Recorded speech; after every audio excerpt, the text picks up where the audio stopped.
Need more time. Killing time.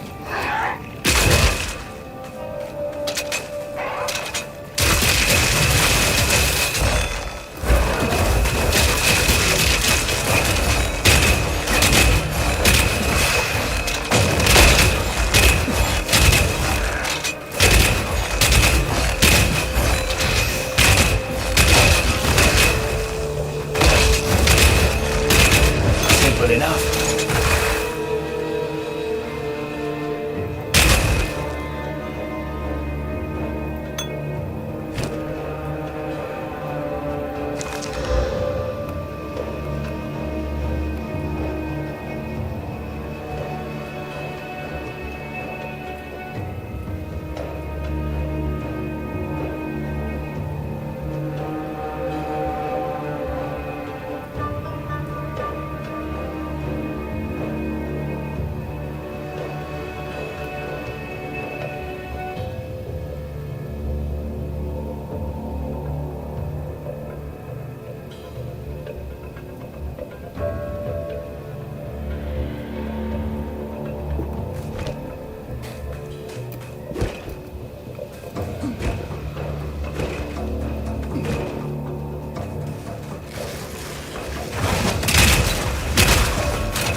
Ripwire Baluster is an emplacement that can tether enemies to the ground.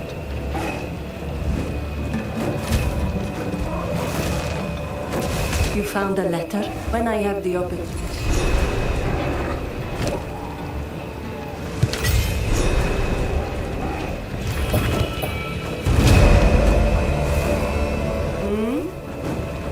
Take your time.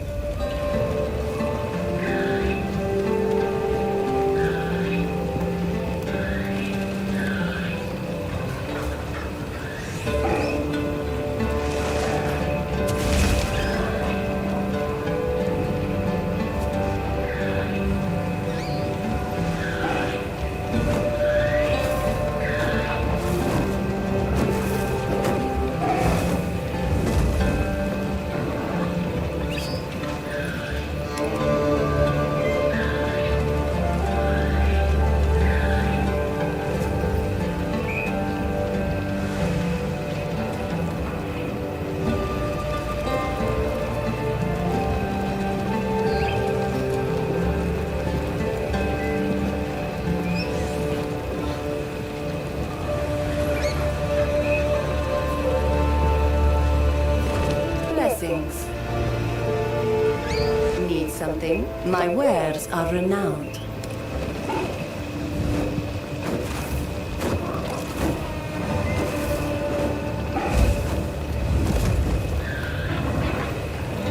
Warm nights.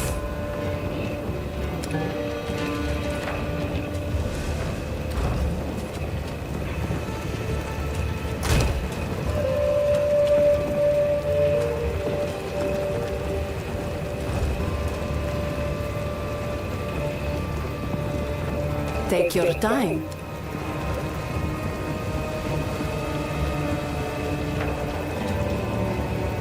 Warm nights. Here for a story.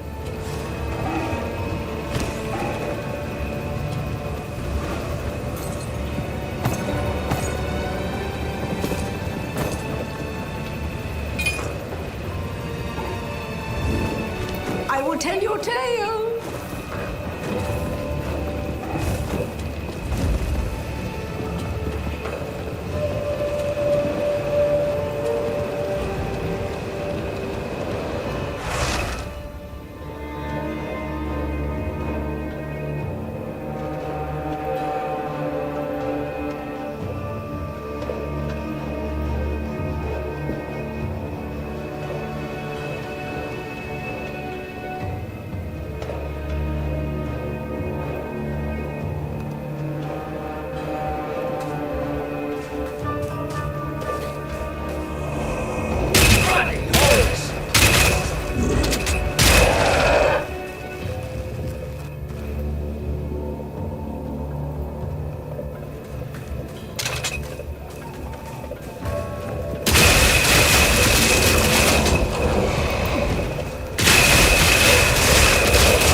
Never been so high.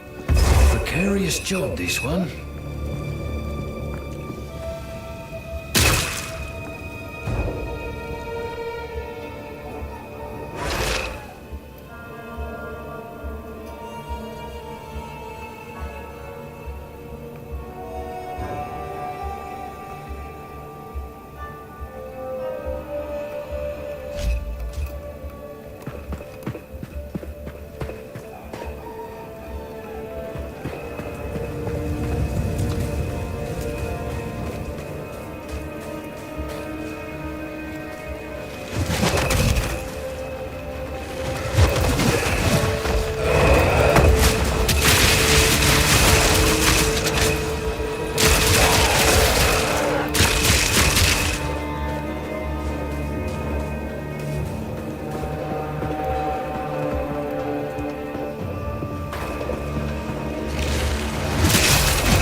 Today!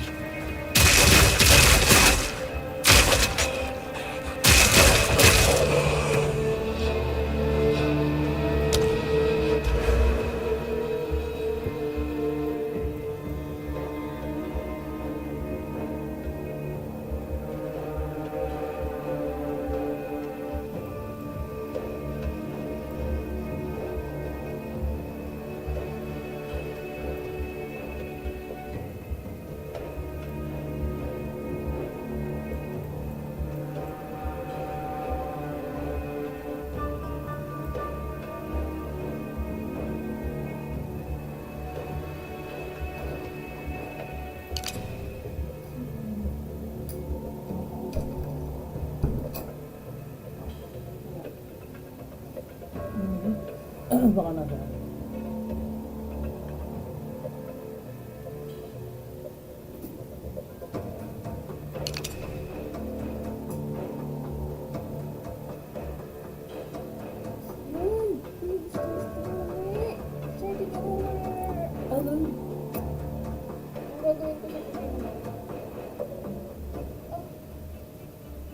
Dali.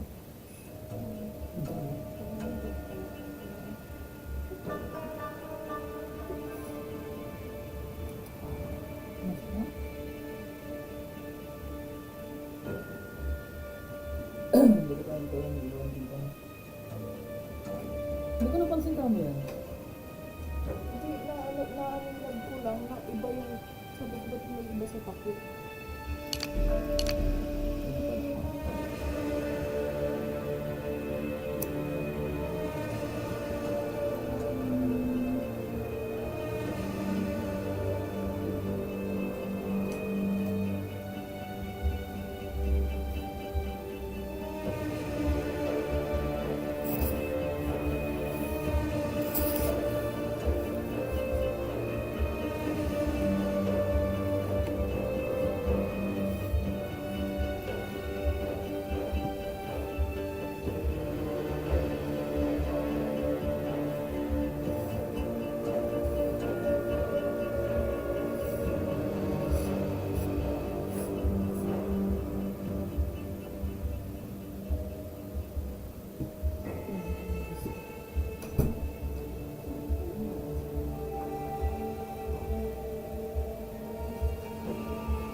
Hindi ko na ba lang yan?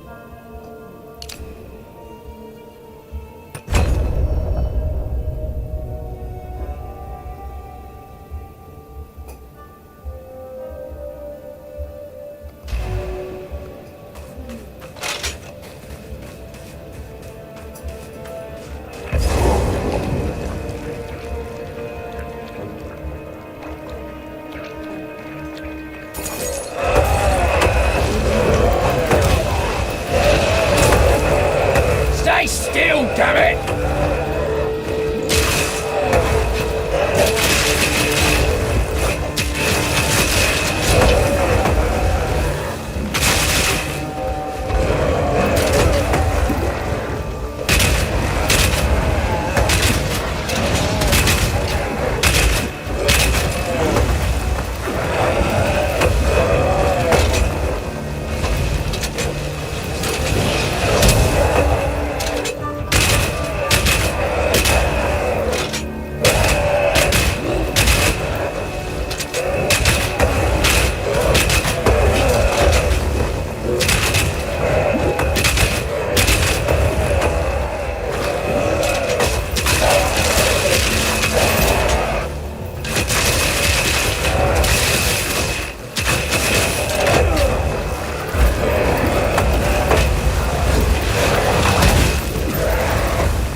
Oh, better than coin!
You're dead!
have you learned? Can't always get it right.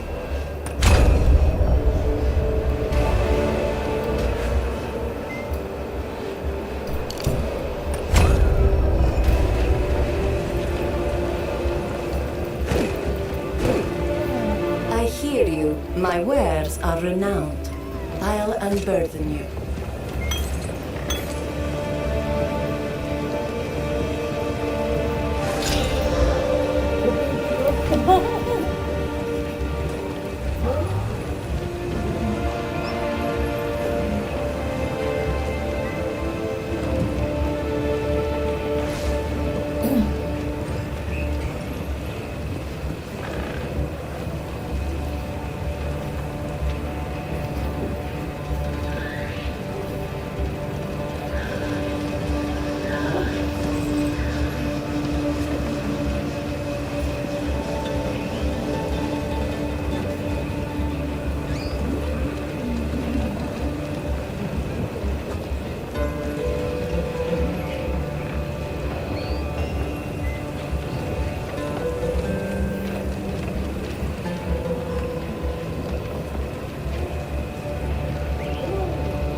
Need something?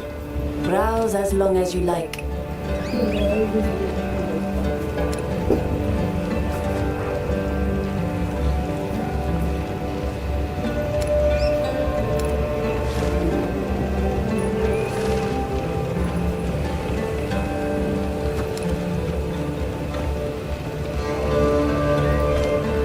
Take care.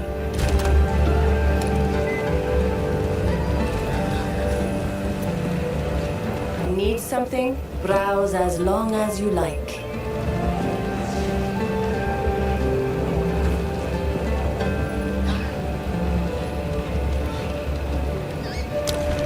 Goodbye.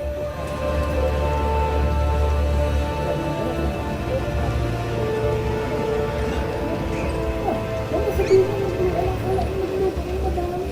Hindi. Ay, dapat daw sa food yan. Kaya nga, paano kung inisip ng pagkain para sa lahat yan? Hindi niluto mo. Speak up. Lalo nga. Oh, next week na nagluluto ka na naman.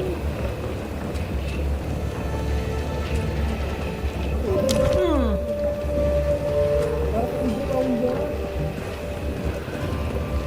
Cool winds. Be brave. Make a choice.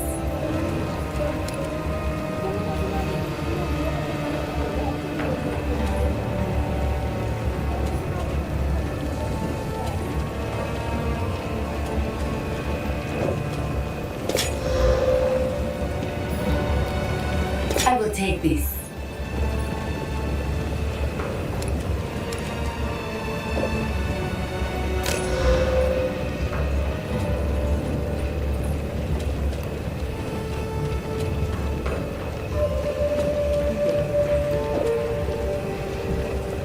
I will take this.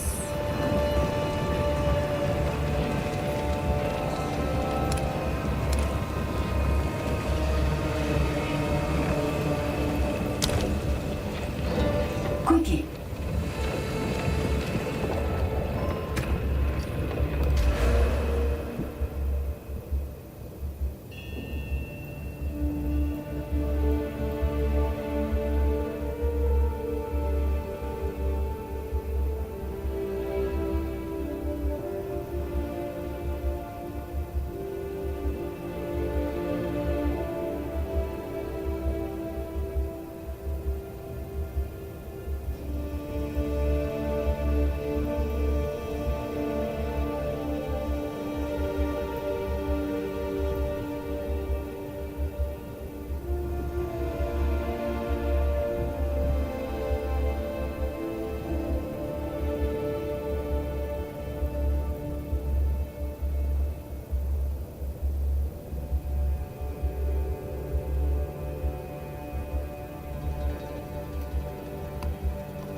You bring another gin. This better be worth it.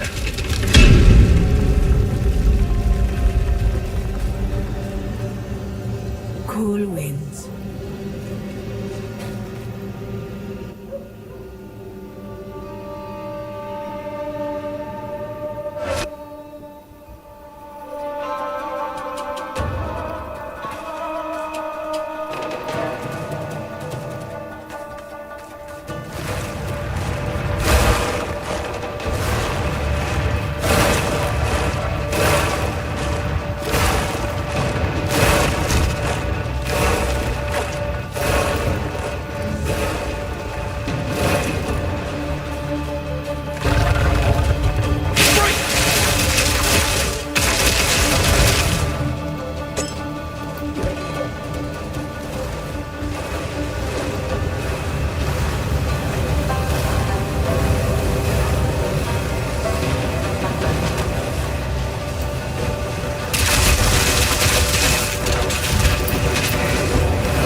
Give anything for a sip.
anything for a sip.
on me helmet. A great challenge overcome.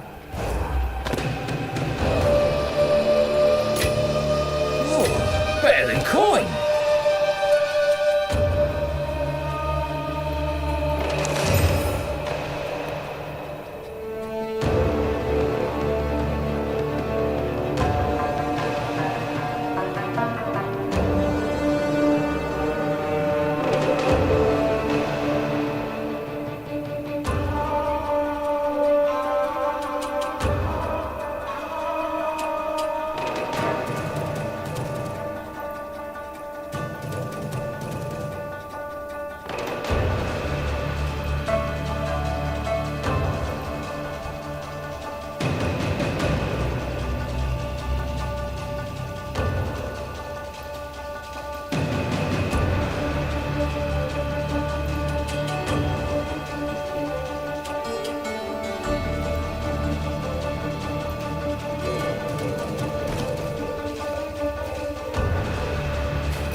down. Who's next?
Damn it!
marks on me helmet.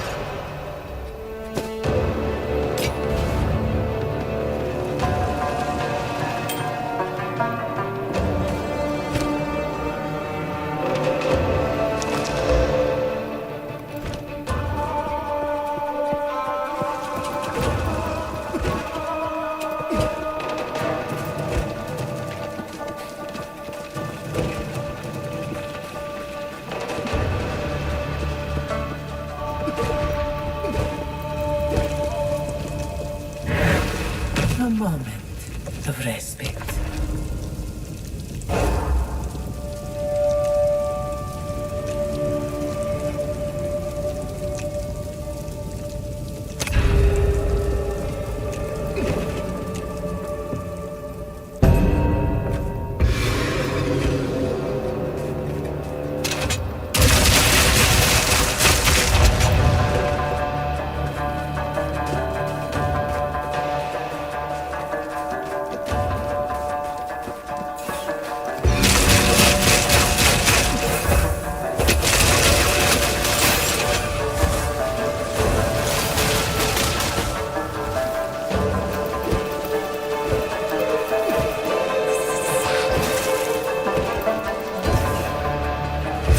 Killing time!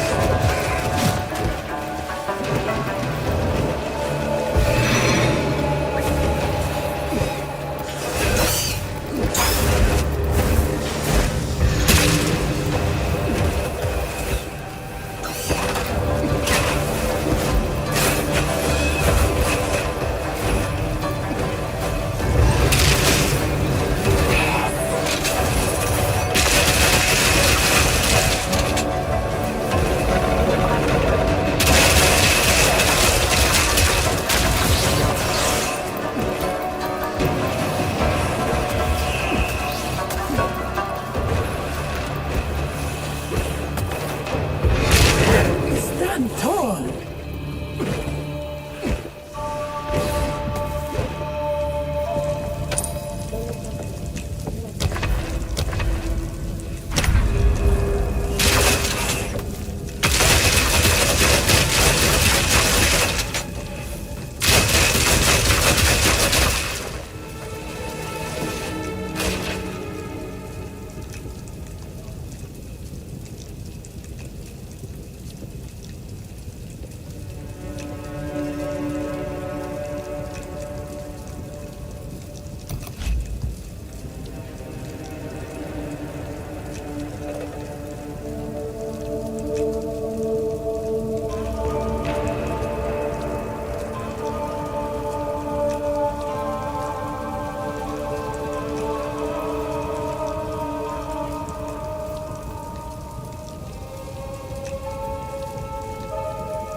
The foe ahead is formidable. Steel yourself.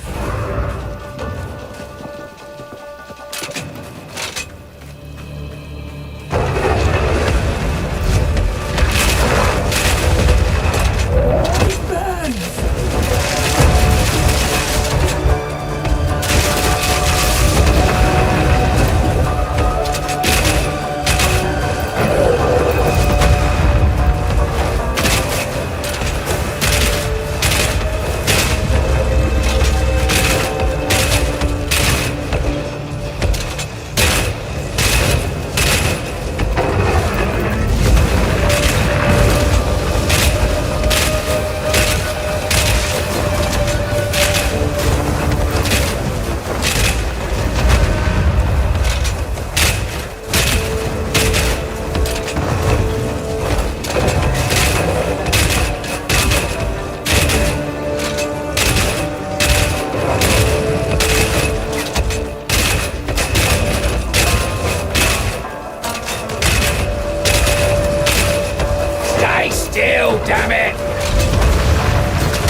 for this land!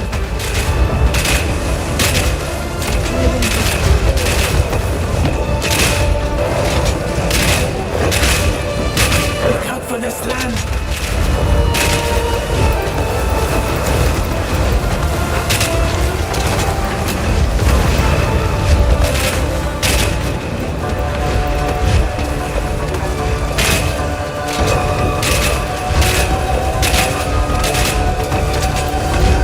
Be not disheartened.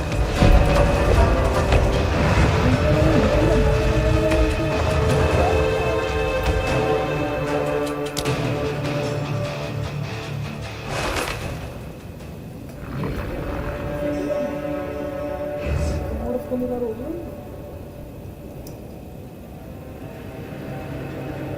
Alam?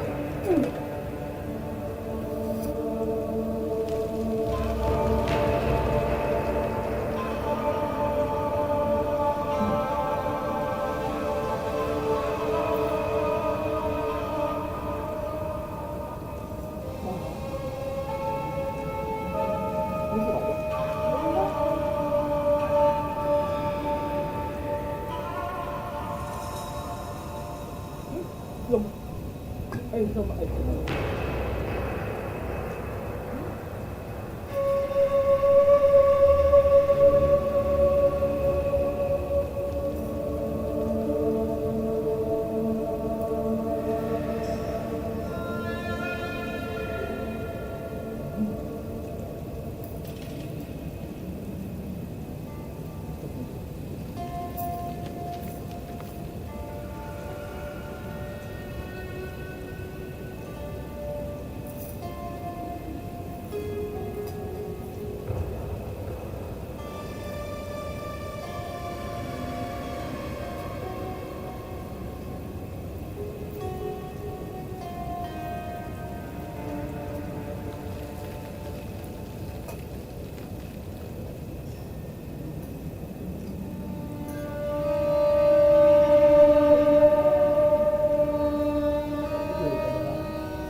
Ibang sanang gagawin. Paulitin ko na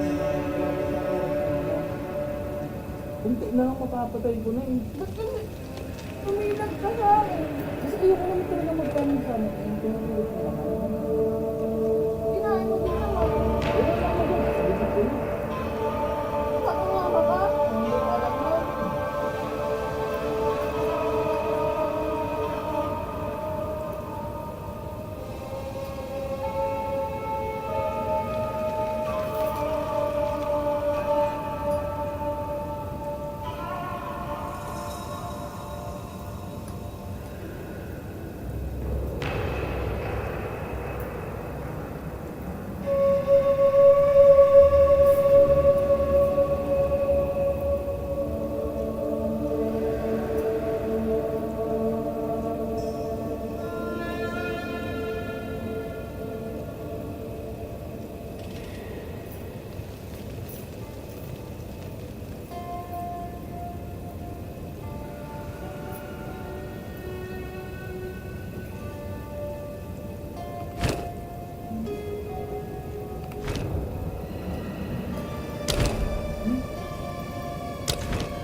Blessings.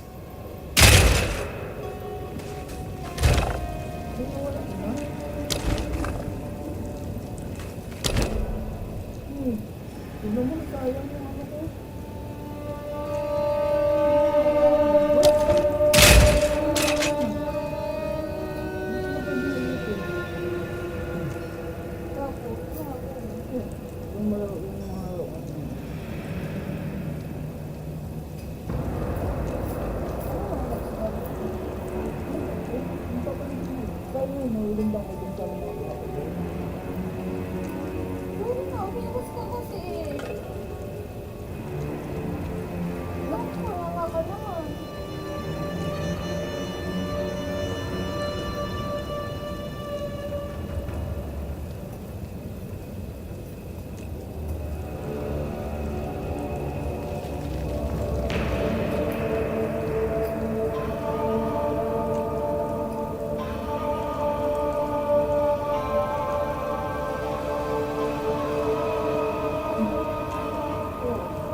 located in. This is in the Trader's Passage, a main story zone within Act 2. Complete the trial, you will unlock your Ascendancy and gain 2 Ascendancy points to spend in the skill tree. Past this, the first time you complete the trial on each of the other difficulties will give you 2 more skill points, up to a maximum of 8 total that you are allowed to have. It's also important to mention that further on into the game than this, you will gain access to a second type of Ascendancy trial, the Trial of Chaos, run by the Trial Master. You will gain access to this after you kill Sulian, the Chimera, an optional boss which is in Act 3, specifically within the Chimeral Wetland Zone right here. So make sure that you explore this and begin your first Trial of Chaos. This is a whole other trial, basically a different game mode with some overlapping concepts. This one doesn't run off of an honor bar, it runs off of your own survivability and your ability to complete the objectives that you're given in each room. Each chamber that you enter will be relatively random, and you gain a negative affix every time that you enter a new chamber as well, though you do get some choice over which one you are hit with from a pool of 3. After each chamber, you are also going to be offered a reward in exchange for, just walking away, leaving, something you can take with you, sort of like Deal or No Deal style, and you can take it and just leave. Or you can add another negative modifier of your choice to your run, and then move on to the next room, not knowing what will be in front of you. After 3 chambers, you will reach a boss chamber after that, and then after defeating a boss, you complete the base difficulty version of the activity, but if you fail, you get your coin back so you can retry it again instantly if you do want to, which is important to mention because people generally seem in agreement that this one is just incredibly difficult right now. The tuning of it with the negatives that you gain by the time that you hit the boss, it flattens people extremely easily. That said, the token drops with an area level that stays when you are to unlock your spell, as well as 2 more Ascendancy points to rest throughout the game, each one able to offer you more Ascendancy points towards the cap on first completion, with the maxed out current endgame version of this activity being 10 chambers before it definitively ends, which also contains 3 separate bosses along the way, so it does become quite the evolving challenge, especially stacking an extra negative modifier with every chamber you enter. To be clear about the Ascendancy points and where you get them, you can never have more than 8 total Ascendancy points, but you can get all 8 just purely from all difficulty levels of one trial, or you can get the 8 from a variety of sources between the 2 different trials if you want to do both of them, which will allow you to actually likely get them at a much earlier stage within your journey if you do this. And of course, it is worth mentioning that once you choose your Ascendant, you are stuck to that on that character. There is not currently a way to change your Ascendant option, though you can refund Ascendancy points, the skip or inventory space, and you need to double it all. So that's a really nice redundancy of trials as well. That just about does it for today, everyone. Your post-launch guide to Ascendancy unlocking and the trials, and of course the methods of getting the rest of your Ascendancy points as well. Like if you liked the video, subscribe with the notification bell for more, and most importantly,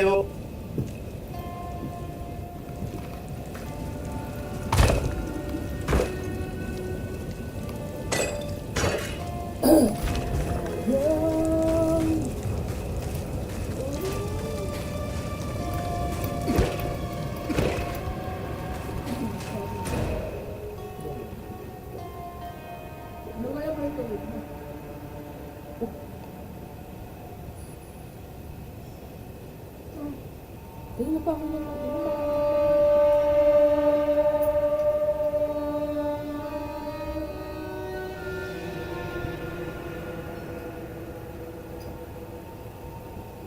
Oh, daming tubig na ako kanina.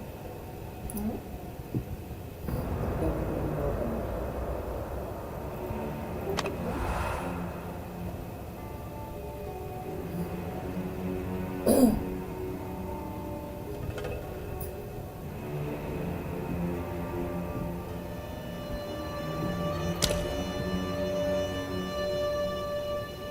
Tulog mo kanina? Abot ka lang?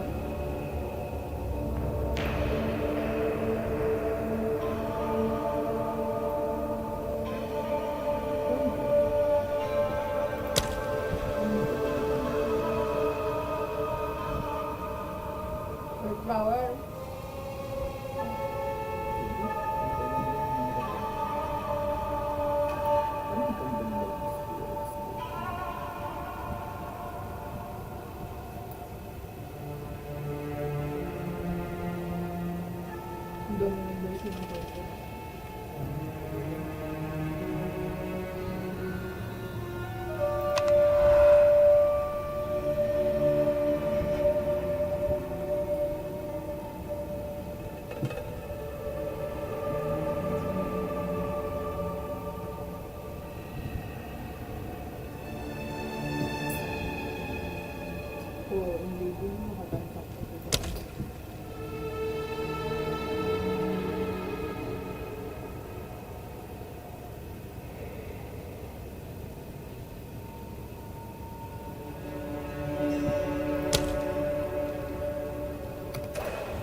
young one.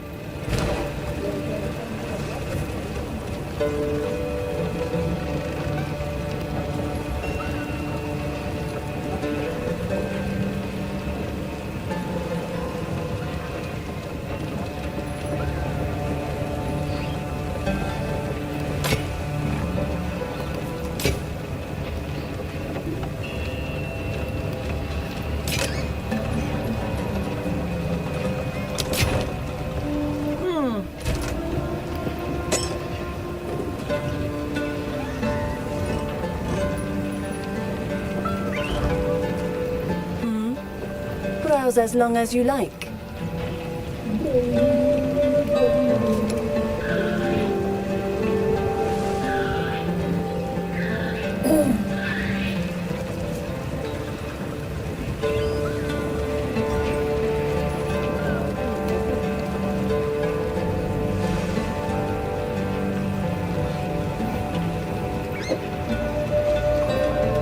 Thank you.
Warm nights.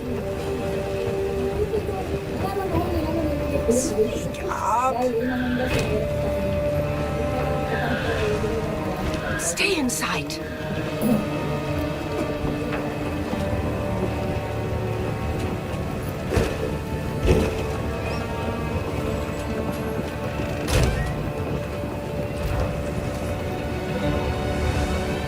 Young one.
Tell your tale.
here!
Okay.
My king nears.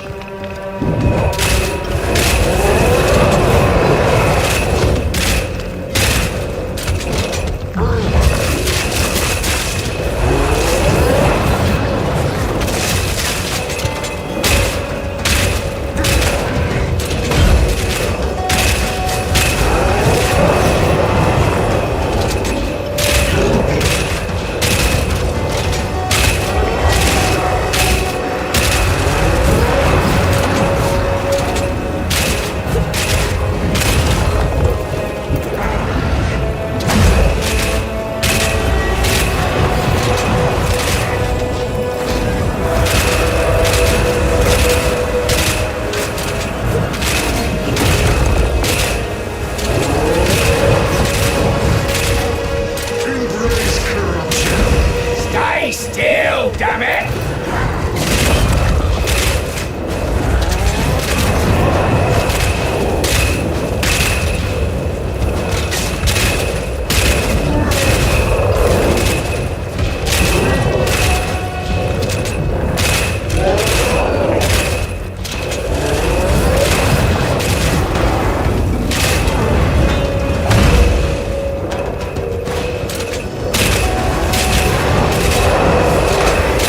Sins of them.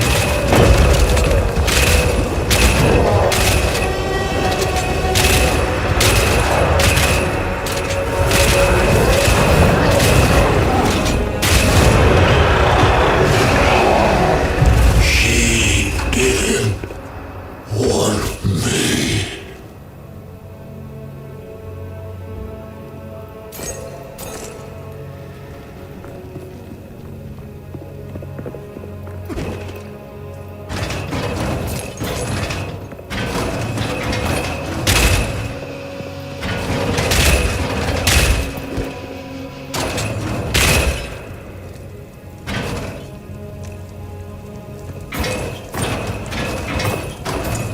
None remember. I awoke. I asked.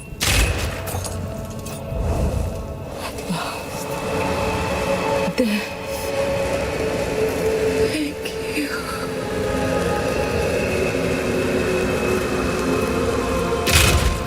Some days this job is brutal.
Quickly.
Stay inside.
Infernal Cry puts a debuff on enemies that makes them explode when they die. Shockwave Totem repeatedly thumps the ground, dealing area damage. It causes an extra shockwave from any jagged ground it hits. Shockwave Totem repeatedly thumps the ground, dealing area damage. It causes an extra shockwave from any...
Tell your tale.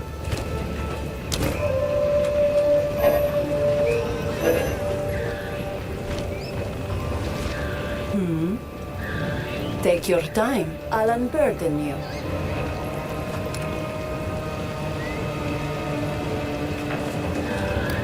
Goodbye.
rundown.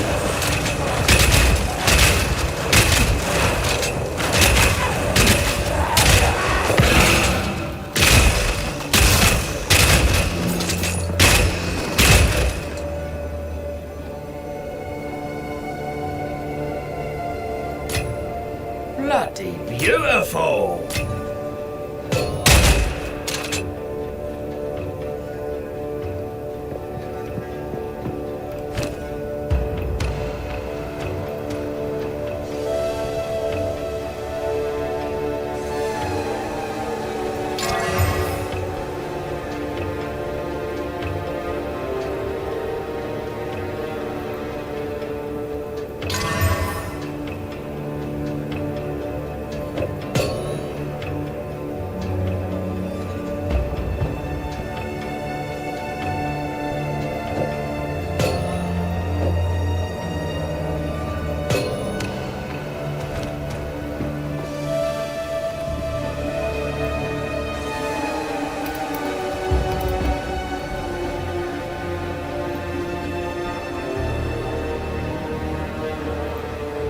Hey everyone, you haven't been able to use them because you don't have spirit.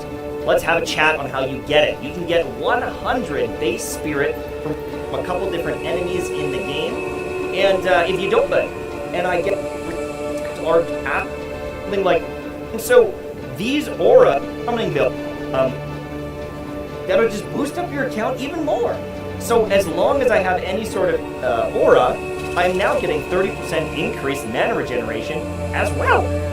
And on this one, I'm getting 1% of my life back as well, and it's just constantly going. So if you're not using these auras, if you don't have any spirit, your bill is going to be a fraction of what it possibly could be.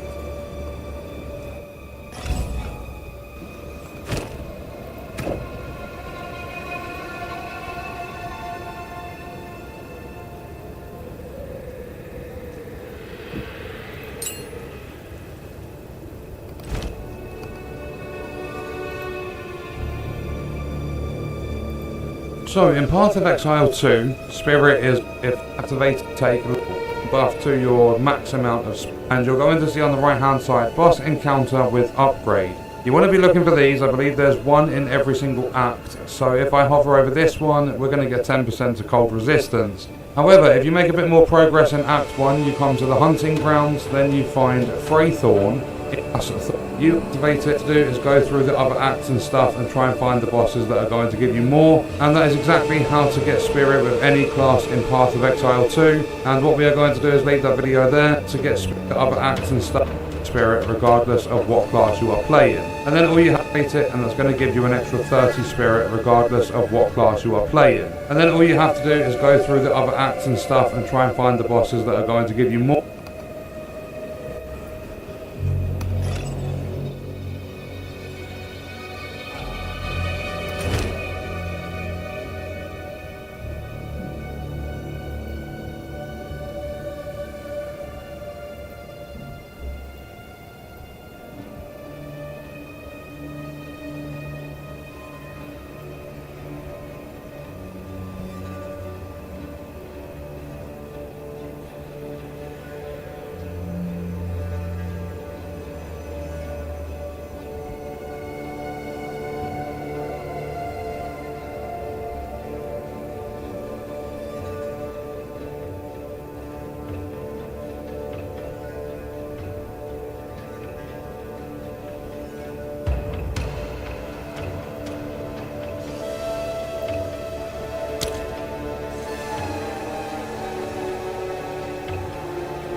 On me helmet.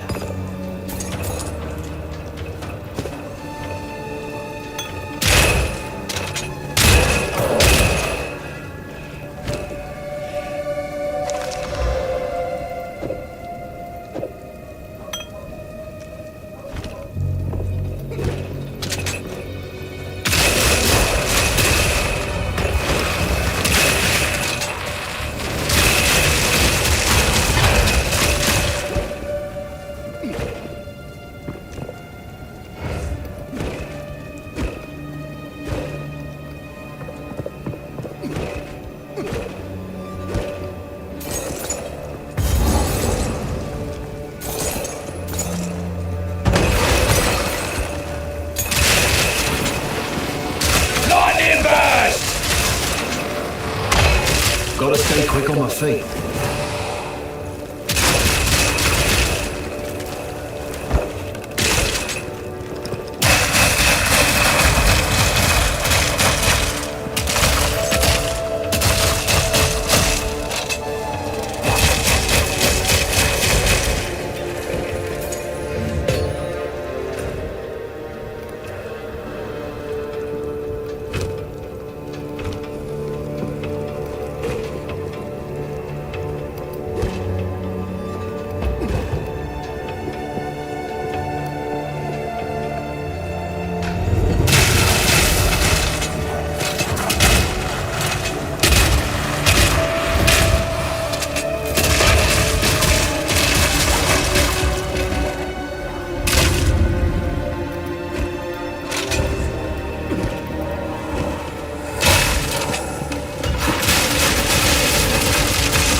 Kasi,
bakit?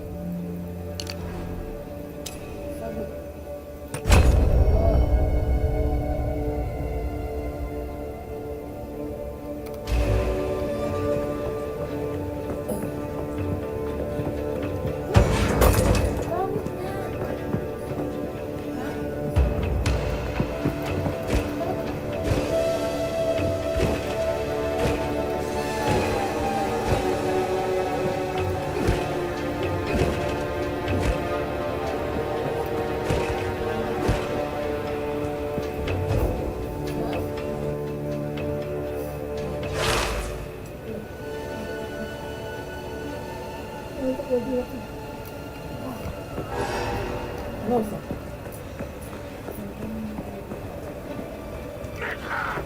Not dinner!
are relentless, but that makes you predictable.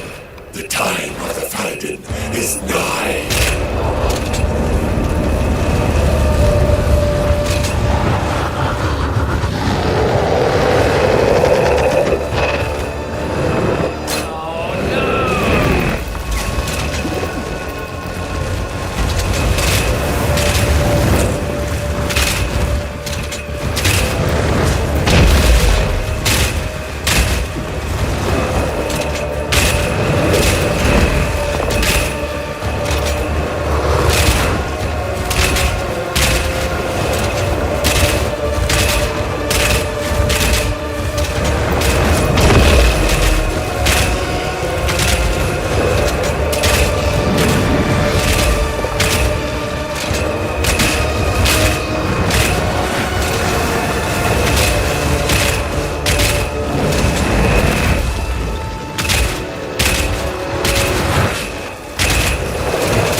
Gotta stay quick on my feet.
Quickly.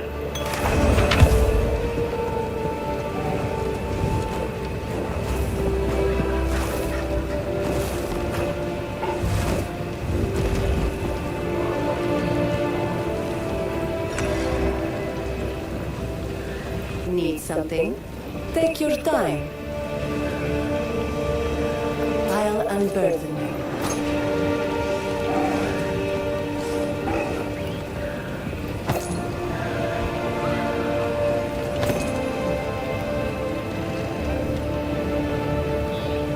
I shall put this to use.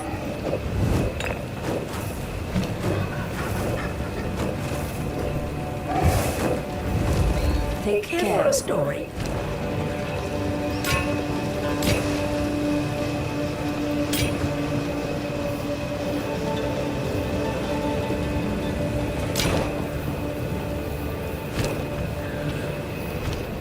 Need something? Browse as long as you like.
Sands guides you.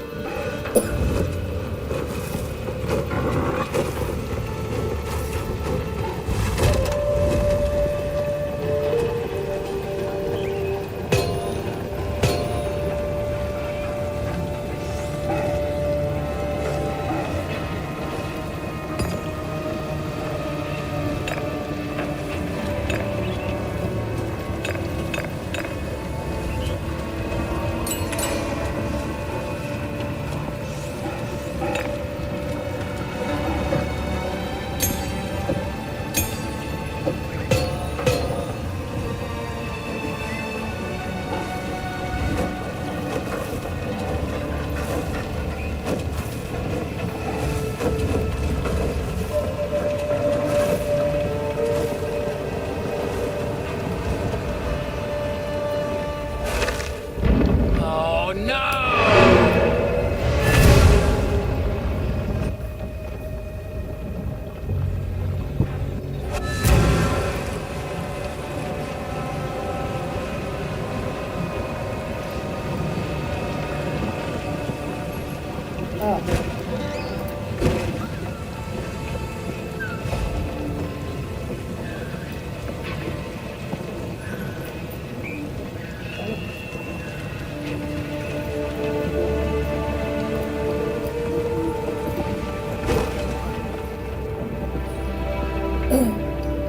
The Ferden have assembled a tremendous dreadnought as we speak. It is...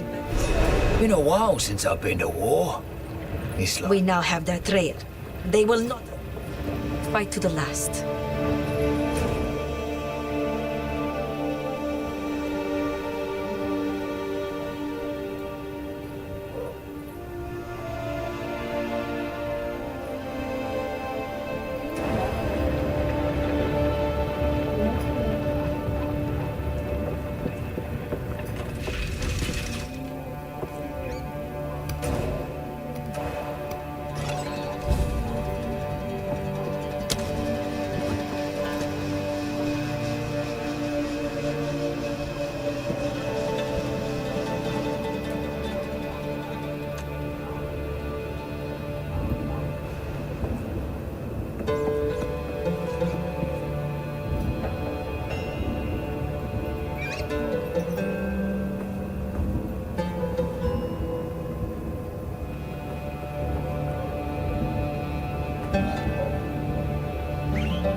ko basketball, sila ko basketball.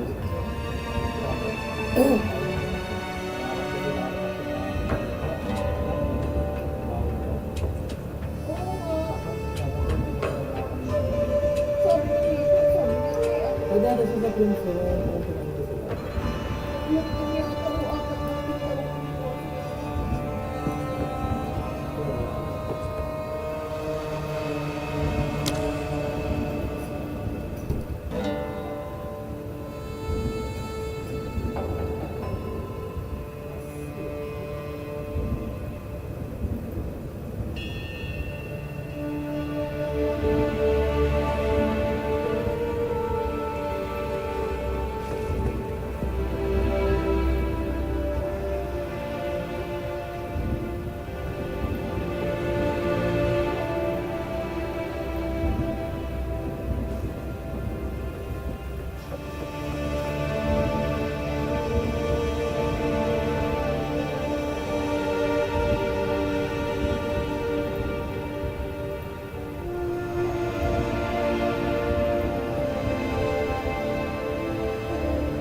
Alright, welcome back to the channel. We're back in the world of Path of Exile 2, and as I told you guys in the previous video, I was going to show you guys my full-fledged in-depth leveling guide for my mercenary. I'm leveling as a Gimling Legionnaire, but you can absolutely do this as a Witch Hunter. It's just going to require some minor changes, but as you can probably tell from the footage on screen, we're absolutely decimating all the content and decimating everything on screen, and that's the power of the Mercenary. This build, like our last one, is very similar. It just kind of branches off of that with a few additions to the grenades, but for the most part it's a very chill build. You press 2 or 3 keys, you blow up the screen, and you kill everything. It's a powerful build, and I know a lot of you want to see it, so let's dive on in. Alright, now that the intro is done, let's dive into the build. And very quickly before we dive in, just know I will have a full-fledged written guide down in the description. Go check that out.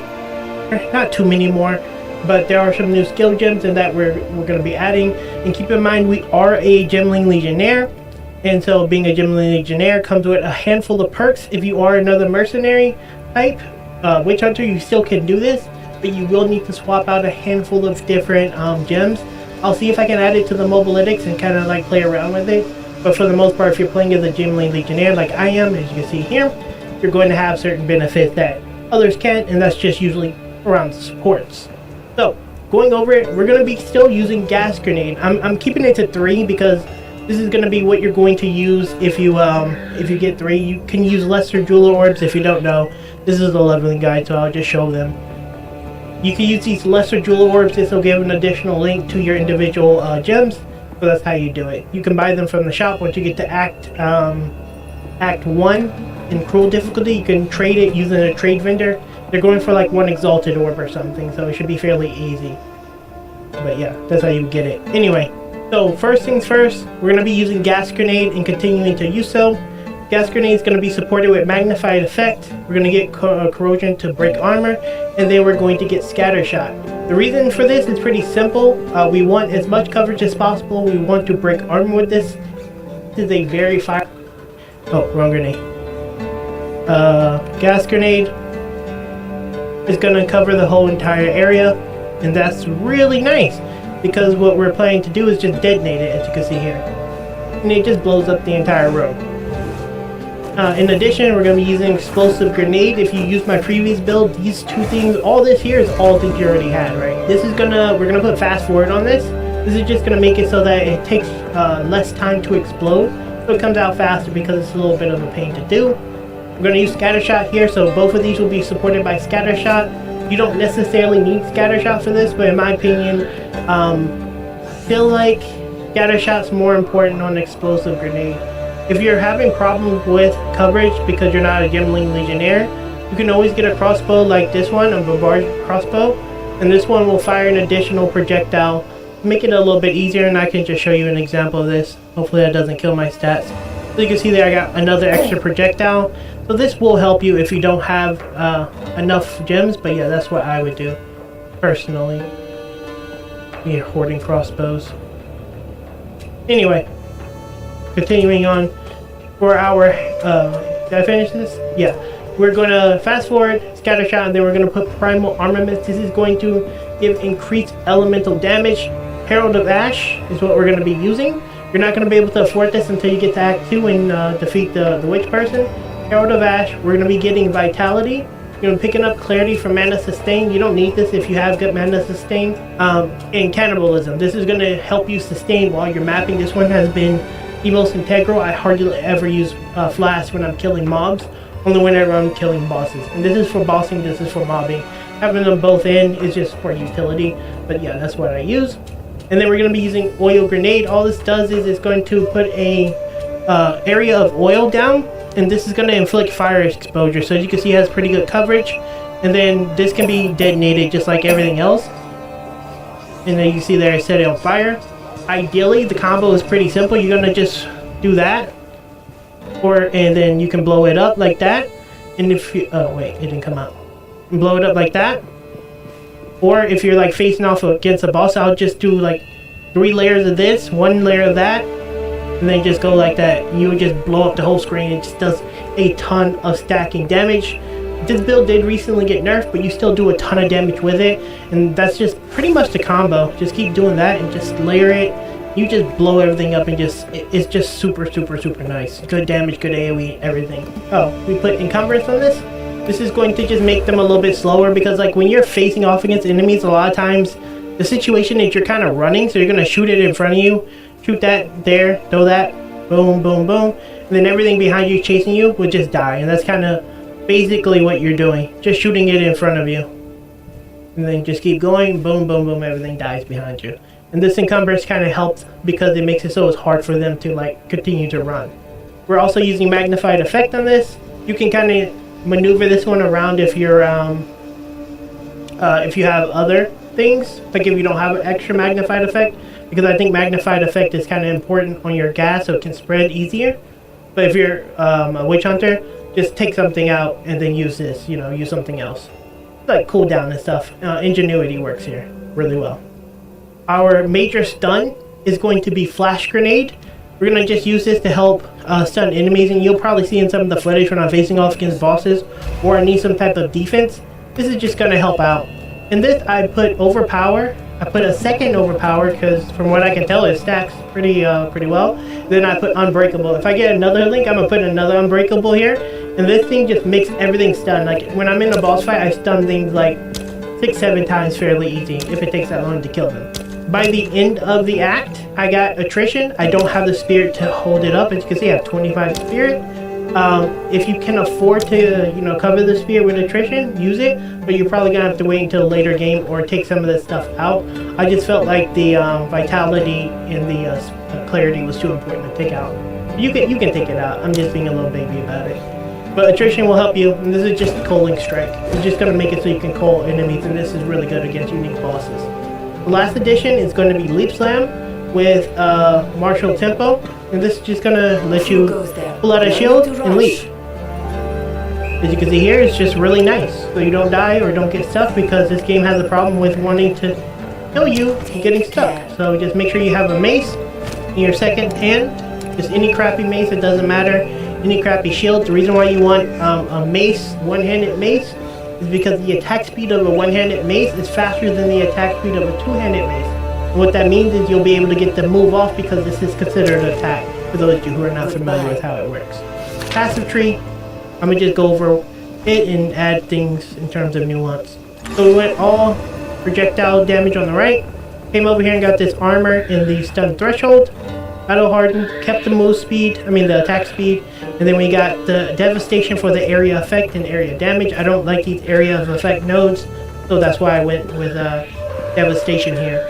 From here, we grab this life regeneration because it's just good for sustain, and then we grab the cooldown recovery, and you'll notice in this build we have a lot of cooldown recovery, and that's for a reason. We want to be able to keep spamming this. Coming down here, I overlooked this last time I went by here. Technically, a crossbow is a two-handed weapon, so grabbing all this will give you benefits. Do not pick up curved weapon because this gives accuracy, and you have 100% accuracy with the grenades when they blow up near someone, so you don't need accuracy on this build, which is kind of nice. So make sure you grab that colossal weapon. Grab the int, grab some things down here. Over here, you want to grab everything related here because this is grenade-focused stuff. There's not many grenade things on the tree, so you have to grab this. I came down here and grabbed this move speed and attack speed because again there's not a lot of these things on the tree, so you want to grab them. This gem I put here is just whatever I can find. It has flask and evasion stuff, which is actually pretty decent. And then right here we grabbed all the grenade stuff for reduced fuse time, sorry. And this one increases the fuse duration, so you'll have a 25% increase, but it's fine because it gives you more grenades and it gives you more projectiles and more cooldown, so it's like really nice to spam. We made our way down here, and we put this one here for evasion because that's what we had. And we made sure to grab this first because repeating explosive is really nice. 1 in 7 will blow up again, and this is really good for damage uptime, and it's really low cost in the investment. Over here, I don't know why I have points over here. Don't put points here. I need to take that point out. I grabbed this later. I wouldn't grab this first. I just needed the attributes. But you want to make sure you grab this area of effect and cooldown. And you want to grab this area damage and armor break because it works really well with the future build because you're going to end up doing armor explosion, and that's going to give you fire damage. You'll notice that we lean very heavy into fire, so we're going to grab this fire pin here. And this fire pin, I don't grab any of the ignite stuff. You can grab that if you want, but I want to use my points a little more sparingly. But this is going to be you'll be pretty much done with the axe at this point. You know, you'll just have all this at the end of the act. You can split it off a little bit if you need the attributes, because I went with armor on my chest is why I needed this, and I needed the strength. But this is the passive tree, and it should be pretty damn good. For the ascendancy itself, you're going to be getting reduced attribute requirements, integrated efficiency. I don't use this many gems, but you kind of need to grab it. More reduced attributes, and then you're going to get gem static so you can use the supports. For the Witch Hunter, I'd probably just go Culling Strike stuff. Culling Strike and what's the other thing called? Decimating Strike. I would probably go with that stuff because it seems really good. And you'll probably get very similar effect, maybe even more damage, who knows. I know that class does pretty bonkers damage. But I didn't play it, so take that with a grain of salt. Finally, finishing this video off, we're going to go over the gear, and then I'll have some stuff in the Mobalytics guide with more optimal focus gear. But anyway, let's go with the gear. So we have a full-bodied ultimate flask. We went with increased accuracy and recovery. For the mana flask, kind of the same thing. You get more amount recovered and then more increased flask charges. So whatever you want there. For our gloves, we went with something with armor evasion. Ideally, this build will be full armor evasion in the future, so expect that. We just went with whatever had life on it, and this is the best gloves we have. To be honest, I wasn't really putting a ton of effort into the gear. I was just using enough gear to get by. Most things that are important are the crossbow. Like, that's the only thing that's super important. You just kind of want to stay alive, right? For the belt, we have some resistances in life. I know I always say this in every video, but I super highly value life because it makes it so I don't die. I have 1649 right outside of Axe. I'm just starting to do mapping right now. And I have probably comparable life to most melee warriors. I like life because I don't like dying. So yeah, life. For our chest, we found this bad boy. It's a full plate. We full quality'd it. It had 99 life, some cold resistances, stun, armor, and then we put a body rune as well as an iron rune in this. 786 armor makes it very hard for you to die because you have pretty solid fizz resistance, as you can see. 41, which is not bad, and some decent resistances across the board. We're eating really, really good. This is only because I'm in lower axe, by the way, but when you're in like normal axe, you'll be about 0 on everything at the very least, and then some things will be like 20 to 40 with what I have now. For our helmet, I just found this random helmet that had a ton of life on it and resistances. For our necklace, has life and mana recovery. That's what's important here. Actually, it doesn't have mana recovery, but you should have mana recovery. This had mana though, so it kind of works out. What else do we have here? I found these boots, but I use these boots for the vast majority of this. I use this like in the very last act, in the very last area, pretty much. But anyway, cold resistance, armor, life, same old, same old. These boots have life on these if you have them. And move speed, I would ideally prioritize move speed though. Move speed and life. Going over the rings, if I'm being honest, I just keep a plethora of different rings and I swap them out depending on the boss that I'm playing. As you can see here, I just have a bunch of different rings with different resistances, and that's just kind of how I do it. Right now what I have here is like all resistance, lightning resistance, and this one is lightning resistance, fire resistance. Again, I just kind of build it depending on the boss I'm facing off against, so that's how we do it. Finally, for our crossbow, this is not my crossbow. That's the one I was showing you guys. This is my crossbow. We're using a advanced sturdy crossbow, but ideally you want a bombard crossbow. As you can see, I'm saving them up and crafting on them. But yeah, you want a bombard crossbow. If you want to know how I crafted this one, it's pretty simple. Every time I saw a bow, I just picked it up, came over here, hit it with a transmute, or you can hit it with an essence. Do I have an essence? I can just show you an example, I guess. No, I'll just do what you probably will do. Just hit it with a transmute, and if it gained anything like garbage like this, I just throw the damn bow away. But like added fizz is decent, I guess. But it's a tier 5 added fizz. That's actually a really decent added fizz there. And then you could, in theory, like regal this. Hope it gives something, and then maybe Exalt Slam, but only if it gets something good. So for this, what you ideally want on your bow, and it will just hover over mine, you want increased fizz. Ideally, you'll look for a hybrid increased fizz accuracy, and then you'll hopefully slam fizz on it and get increased fizz or added fizz, and then Exalt Slam and do whatever you want.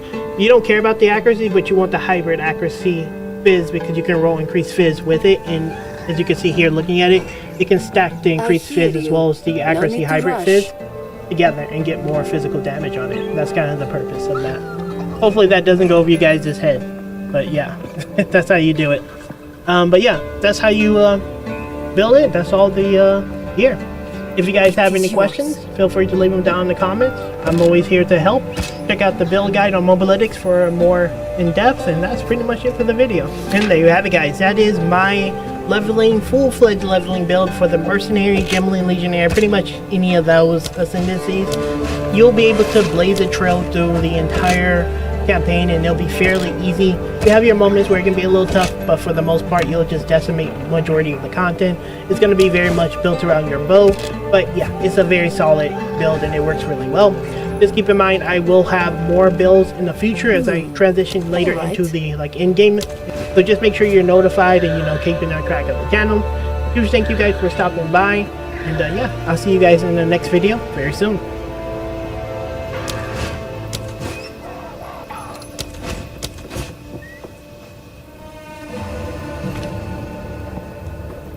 Hey, it's Striver. We're working our way through Cruel and getting to endgame right now, but I polled my audience yesterday on what people would like to see more. Either polished late game, like hyper fixated builds for each class, or we would like to do a whole bunch of leveling builds, like builds that can complete the campaign, defeat all bosses, get you to mid game and push towards end game. And almost everyone unanimously voted for more leveling builds. So today I'm going to start working on just basic leveling builds for each class. We're going to work through a whole bunch of them, and we'll start with the one that I use to complete every boss through the normal campaign and unlock Cruel on the Mercenary. Now this first one I'll call the Grenadier, and it actually relies primarily on the explosive grenade. It is a very powerful build. Like I said, you can complete the entire normal campaign, beat every boss up through Cruel, and you can just keep pushing it that way as well. It's incredibly powerful. Now it does require a little bit of patience and planning around how you use the build, and we'll walk through the individual aspects of it, but the general idea is that the fact that you can build projectile damage and grenade damage, and those both apply to your grenades, and then you can stack extra grenades. So by the midpoint of the campaign, you can be shooting out 5 explosive grenades every time you shoot. You can throw out gas grenades that will shred armor and also be detonated by the explosive grenades and have their own detonation as well. There's a crossbow that adds an additional grenade when you fire grenades. You can make the grenades themselves fire another grenade. There's a talent tree passive that makes grenades have a chance to detonate twice, so they'll explode and then explode again naturally. And so you just have these constant carpet bombing of grenades going off, and the damage is actually ridiculous. It does have a little bit of a fuse time that I mess around a whole bunch with, using explosive shot to detonate their grenades or play around with the grenade damage itself. But honestly, I completed the story with this. This is after messing with it for a couple days. So this is going to be my Mercenary leveling build. I think this is one of the top 3 leveling builds for Mercenary. We're going to work on other leveling builds for Mercenary, but I think this is definitely one of the better ones right now, and it's incredibly easy and straightforward to play, not to mention very satisfying as well. Now, if you ever followed my channel before when I cover other games, I try to create a reference sheet for people that they can use. This is a very basic early format for this. It's not very complicated. There's not a lot of things here. It's just everything that you need to put the build together, as well as an image for the skill tree. There's a couple problems that we'll talk about with the build that you have to solve, and what I'll do at the end of the video as well is I'll mention kind of where I'm going next with it, so that if you do end up using this build to complete, to get to endgame and unlock the Atlas, like what I would want to do with the build if I continued it through endgame, so that if you wanted to continue it, you certainly could. But the general idea here and the core abilities you want to pick up are going to be Explosive Grenade, Rapid Shot, Gas Grenade, Flash Grenade, and then Herald of Ash. And this gives you a ton of AoE as well as single target. And what's especially cool about this too is that any boss that has a large hitbox is going to be very easy to kill because all of your grenades will always hit. Now, there's a couple things you have to understand about this build before we go into like the full details on all the function, and that's going to be around how to play it properly. You're going to notice that this is going to be very different than a lot of other builds that are very, very like I swing mace and hit face with mace. The big thing is that you have these grenade skills that are your source of damage. When you shoot a grenade out, it will land and have a fuse time before exploding. You will have some modifiers that will extend the fuse time or reduce the fuse time, and there are abilities that will allow you to detonate the grenades early. One of the biggest ones is explosive shot, but I don't think you actually need it for this build to get maximum damage. Now, one thing you'll note is that you can actually, based on where you're aiming, shoot the grenades closer or farther away. And the farther away they go, when you have multiple grenades, the more they spread out. So as part of your strategy is to not only play with the positioning of the grenades, but also with the fuse time as well. One thing that I will recommend while leveling and while just running around is what you can actually do is, if you have fast enemies chasing you, shoot the grenades in front of you and then keep running. And then by the time they catch up to you, they'll be in the grenades path. So you can actually just run, kite enemies around, shoot the grenades in front, and run to your grenades. And when you get really big packs, what you can do is, again, you just pile up a bunch of grenades in a spot and then roll into them, and they'll get on top of you and start playing around with it that way. You actually get plenty of options for that when you get grenades. Now, as we get higher and higher, you get like 5 or 6 grenades stacked up, or you have big AoEs, it gets easier to hit. And you do want to play around standing on your grenades to get that extra damage there. And especially when you get opportunities against the enemy, that's when you'll get an opportunity to kind of like stack a whole bunch on a boss that's standing still and that sort of thing. Next, you'll need to understand how to use the grenades together. One of your best combinations is going to be using gas grenades. So you shoot the gas grenades out, and they will generate a gas cloud. This will apply poison. It will also be your source for shredding armor on large targets. So you want to create windows where the gas grenade is sitting still and being able to shred the armor. Which when corrosion is active and you put the gas grenade down, enemies that stand in it and are affected by it will slowly lose armor until they break, which will be applied. The next thing is that your explosive grenade is a detonator, which means that if you put gas grenade down and then explosive grenade, it will detonate those and create an explosion that deals damage. Not only will this deal damage from the poison that's being applied from the gas grenade, it will also deal damage from the explosion of the explosive grenade, but there's also another bonus of damage when the gas explodes, dealing fire damage from that explosion as well. So oftentimes your basic rotation, if you don't care about mana, is going to be putting down a gas grenade and then dumping some regular grenades, another gas grenade, and you're kind of rotating through here, and as the gas appears, you're detonating it, creating explosions, applying poison, shredding armor, and doing damage that way. However, this is going to be your most mana-intensive usage for your skills, being able to just throw out grenades, let them shred, and spend. So oftentimes, what you'll have to do until you actually get very stable mana generation is you'll have to use the other part of this kit, which is going to be Rapid Shot. So when you load up Rapid Shot has a special mechanic that's attached to it that works great for this build. And that is, when you fire the Rapid Fire, you'll notice that the weapon starts to heat up and glow red. And in the top left corner, you're getting stacks and stacks of a mechanic called heat. When you have heat and you shoot grenades, it will add 6% fire damage to the grenade you fired for every stack of heat that you had when you fired. So it's a very, very cheap, easy way to, on reload, but you're not spending it when you're shooting. You can build up tons and tons of heat and then shoot out your grenades to deal lots of damage while you have the heat on it, which does a bunch more damage. It's going to be about the same if you were just spamming it, because you're going to spend time building up the rapid fire, but it's way more mana efficient because you're getting more damage per grenade that you spend, rather than spamming all of your mana and burning through all of that getting that through while you're leveling. Late game is going to be less of a problem because you'll have more ways to solve your mana problems, but while leveling, you probably will be relying on your class with your kit to better use your kit. So when you're dealing with a single target or you're running low on mana charges, what I recommend doing is first shoot the gas grenade so it can start shredding armor through corrosion. Then you want to start building up your rapid fire, and when you get to a good amount of heat stack, then you just want to start dumping, and you can start going back into the rapid fire, dumping, back to the rapid fire. You can actually apply it to the gas grenades too, and just kind of rotate that way, but it just gives you a very easy way to get more damage out of your mana when you're low, and then when you have plenty of mana or you have mana class, you can use gas grenade and you start dumping, and the damage that you get from this is incredible. There's two other grenades that are worth mentioning here that will give you some crazy options for damage output. The first one is going to be your oil grenade. This one will give you an option to shred fire resistance. A lot of your damage is fire between rapid shot and explosive grenade and the detonation of the gas cloud. And so you can actually throw out the oil grenades that will coat the ground in oil or targets in oil. These are impact grenades as well. If they hit a target, they'll instantly detonate. It will slow the target as well, and if you ever put fire into them, they will explode and ignite the enemy as well, which gives you some resistance there. Just keep in mind that if you do end up detonating the ground with the oil grenades, you're going to end up creating a permanent oil field in the area, which means that no matter what, your gas will automatically explode when it pops up into the fire area, which means you won't be able to get the armor shred, but it is an option to give you a little bit of a fire resistance down debuff on the target. The other option that you have here, which is actually quite useful against bosses, is going to be the flash grenade. This basically just blinds the enemy and applies stun buildup. It has a very short cooldown, but you just kind of throw this out and deal damage this way, and when your build is fully going, you'll have ways to build that back.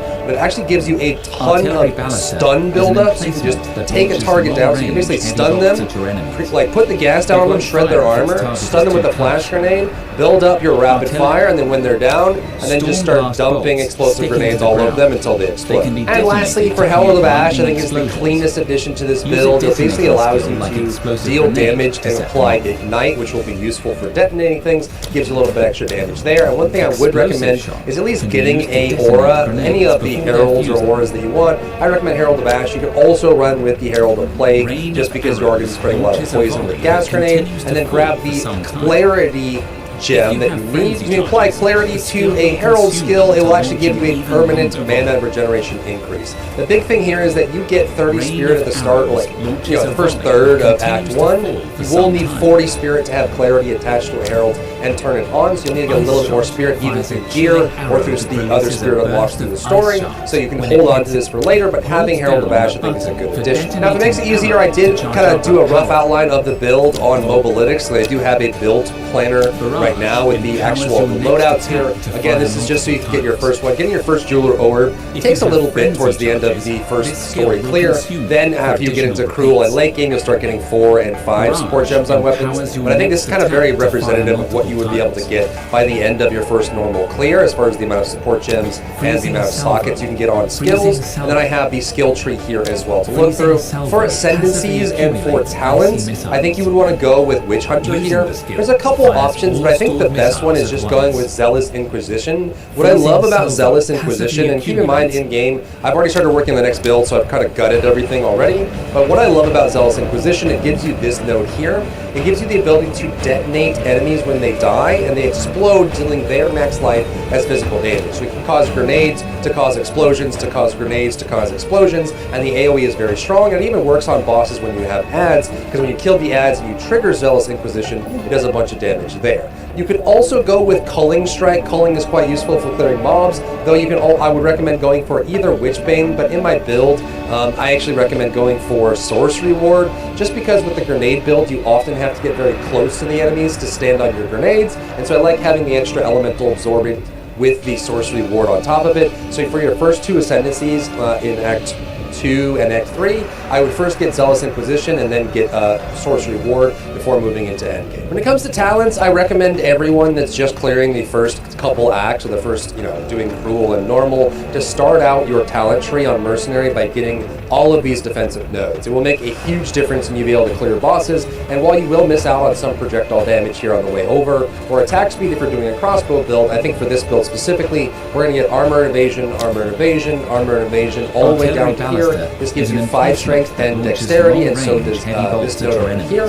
So you get a bunch of extra stats from that, which is helpful, plus more armor and evasion. This will go a long way, and again, a lot of times you have to face tank some mobs to stand on top of grenades to get them all to pile up on top of it to get that extra damage there. Then I would kind of cut over here, and I would pick up the projectile damage here, as your grenades are projectiles. Now again, I did spend a whole bunch of gold respecking for my next build last night, but this is where you'd want to go next for this build, specific grenade build. There's a lot of free attacks, there's a lot of free projectile damage here. So in this area inside the game, you can see that there's a lot of extra projectile damage here that builds up, as well as just some easy accuracy just to build that on it as well. The next place that I would go from going here and getting that extra stat build on top of that, you probably need to get a little bit of strength here on the way on the highway, get these projectile damages here, and then the next place I would go is right here. These 3 nodes are excellent for this build.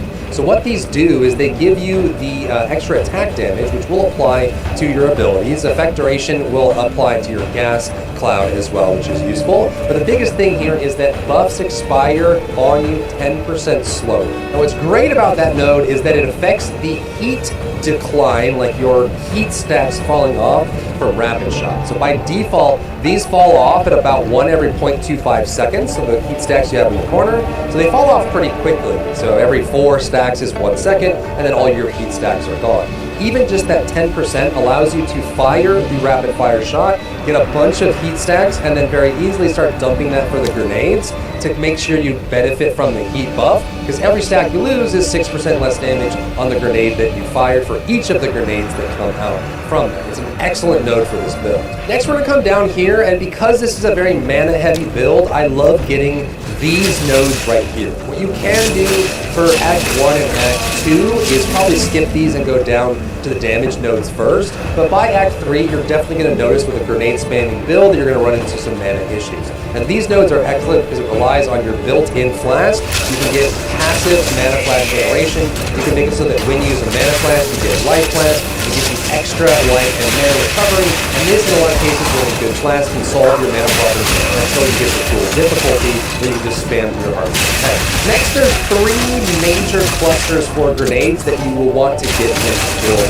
Just truly go through the extra insane amount of damage. And that's going to be these 3 right here, this circle right here, and then later on when you have the points, these 2 nodes down here. So what exactly do those 3 clusters do? The first one just gives you grenade damage, and shortens all of your fuse durations by 25%. Massive. It just means that your grenades blow up on their own faster. We're going to take a hit on this later, so we will need this fuse duration reduction. You can come over here, and it's technically more efficient to go across the highway, but I think getting the movement speed from these 3 nodes is worth it while you're moving over. Then we're going to come over here to this cluster of grenade nodes as well. All of these will be grenade damage, cooldown rate, area of effect, so you can bigger, which is nice, and then you also get +1 cooldown use. So instead of 3 charges of explosive grenades, you have 4 before you run out of the cooldown. On top of the fact that getting these cooldown recovery nodes is a lot easier to use. Additionally, you have these area effects, and the final one, which is the kicker, is cluster bomb. This increases the fuse duration by 50%, and makes them take longer to explode, but now you get an additional projectile. So instead of shooting 1 grenade, you shoot 2 +1. Applies to gas grenades, flash grenades, everything from the light. So now you have this is going to counteract the cooldown or the fuse duration of the grenade, but you'll also get the additional projectile from here. Then from there, around Act 2, you'll start getting the drops of the Bombard crossbow. Passive implicit, if you ever played Passive Exile before, implicit is the stat that comes with the weapon regardless. It's the stat in the middle, and it says grenade, skill, fire, and additional projectile, and this stacks, which means instead of getting 1, you get 2. With this passive, instead of getting 2, you get 3. When you run scatter shot, instead of shooting 3, you get 5.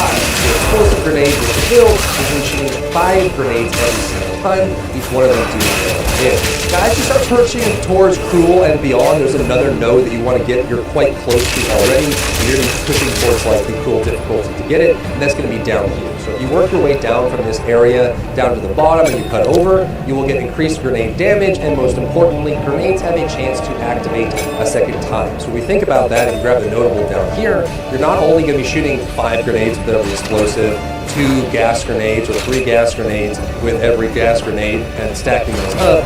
Now the grenades have a chance to blow up a second time every time you shoot them, which is going to be massive for the build. You're just going to be creating constant explosions over and over and over. And that's the build. You get explosive grenades very early on, so it's very easy to get this into the build and work that with gas grenades. I think rapid shot is a very easy way to work into the build there. These are all the modifiers and importance you use to benefit the zone. The weapons are really important for you when you're on large process as possible. Or you can even just trade for one, we'll do it on level, or go up to trade 2 at Exile.com trade 2 to be able to get this in your game if you're on the standard league and not solo self-out.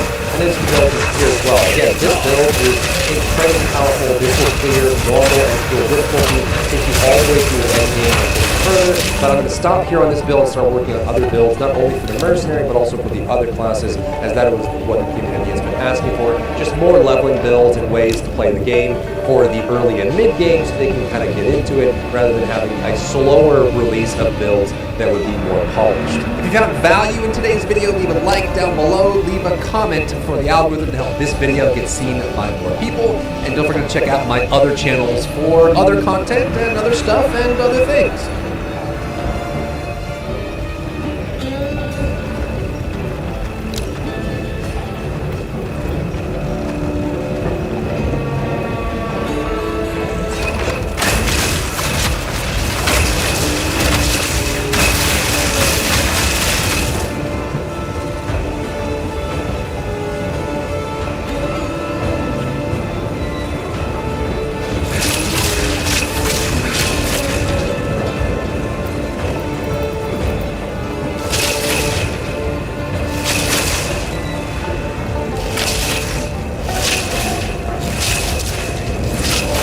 The goal of this video is to make it a little bit easier for you guys to pick which class you're going to be starting with when the game launches. We're going to cover all classes, we're going to take a look at playstyles and extensions that they offer, and I'm not going to lie, all of these classes look very unique and fun to play. And by the way, for all the new players, what you need to know is that no matter which class you pick, when it comes to the skill tree, you can move around and pick the skills from the other classes as well. But what the uniqueness really comes from is the extensions. Don't worry, by the end of this video, you're going to have all the information you need to decide which class you're going to pick.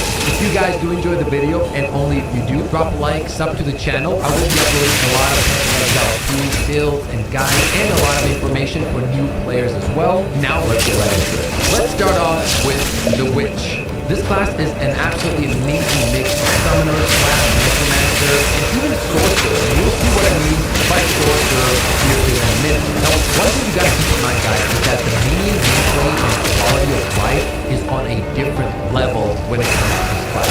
You don't have to always resummon your minions. You're not gonna have to keep clicking the button every time your minion goes down like this, because they auto-summon. You also have main minions, which are the ones you are gonna be summoning yourself. But on top of that, you also are gonna have temporary minions, which you get by killing enemies or destroying forces with your damage skills. All of your summons will have their specific skills. So some of them will shoot arrows that will release poison clouds, or you can choose to make your minions explode and deal damage that way. With all of these things combined, imagine just running around with a huge army of minions. On top of that, these guys are not your regular dumb minions.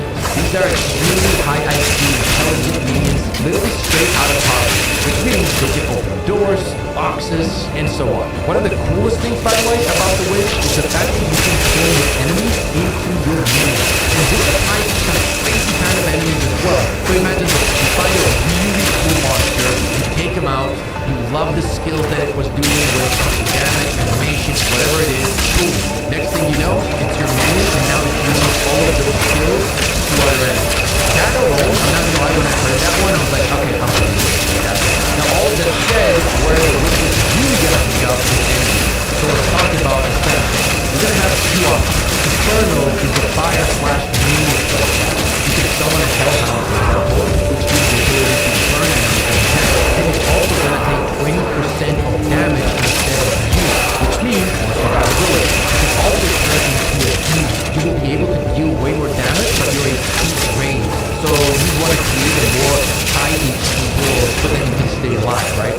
Other option is the Bloodline. You're going to have quite a few playstyles. Every time you kill enemies, they will drop Bloodline. You can overkill your HP health, which is not so you have 2,000 HP, now you have 4,000 HP. The cool thing about this is that it's tied to your critical hit damage, because the higher HP you're going to have, higher your crit damage is going to be. You can also build in some life steal on the Blood Mage, so overall you can see some awesome skills with this extension. I'm not gonna lie, if you enjoy Summoner / Necromancer style classes and builds, I don't think there's anything to not like here. So think about it, guys, when we actually get to the end game, there's probably so many things that we have no clue about that can completely change these builds and make them 10 times better. Just the fact that you can run around as a witch, have all of these summons, and at the same time deal insane looking fire damage is something that I really want to try. So if that's what you're looking for, then this is the class for you.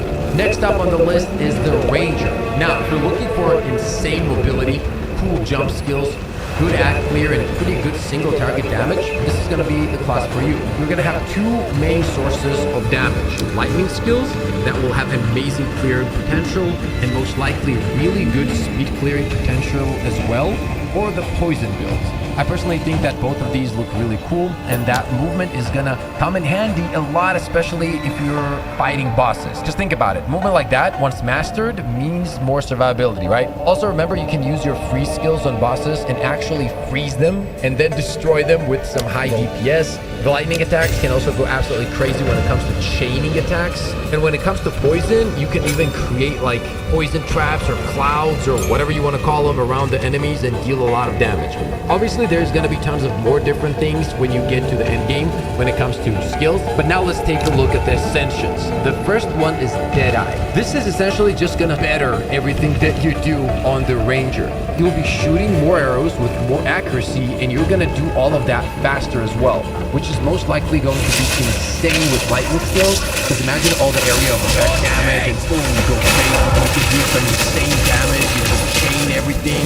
Yeah, it's gonna be nuts. It is actually so cool that the game is around the corner, because imagine if it was like 3-4 months away with all the information we have right now. That would honestly not be fun. The next one is the Pathfinder Ascension. This is going to be for all the players that want to go the poison route, as it will make all of the poison effects much more deadlier. Pretty much. Like, that's the goal of this Ascension. It also gains access to crazy speed while in combat, which makes it very, very unique in my opinion, because you're pretty much going to be moving at full speed while you're shooting your arrows. And then think about it, you're just zooming around the map while dropping these poison traps, doing poison damage, AoE damage, good single target damage, and again, due to the speed that the class has, you're going to be avoiding a lot of damage, which obviously means a lot of survivability, right? So if you're looking for a high mobility class and you really enjoy the gameplay with some classic lightning skills and traps and poisoning your enemies, well, then this class is for you. Ladies and gentlemen, let's take a look at the Monk.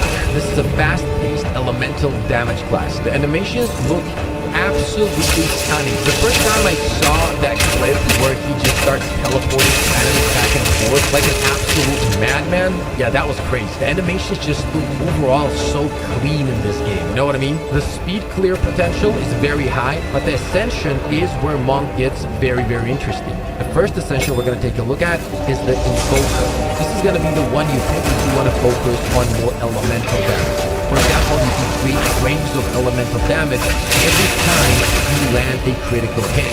Now think about this. You just build into your critical hit, and then you're going to be spamming these waves all the time, which once again is going to make it very, very good for speed clearing in general. Another option you'll have is to double your energy shield, which essentially means that you're going to have amazing survivability. And when you combine this with the speed as well, yeah, these two together are always a very strong combo, no matter what class you're playing. But that's not all. Depending on which elemental damage you enjoy more, you can also pick one and specialize in that specific element, or maybe you just want to turn into an avatar, which means that every time you apply a status effect to your enemy, you gain Unbound Fury. And yes, you guessed it, Unbound Fury will give you the ability to deal some insane damage. The second Ascension is the Acolyte of Chayula, which changes your spirit meter with a darkness meter. That alone, like, sounds pretty cool, I'm not gonna lie. So thanks to the darkness, you can take way less damage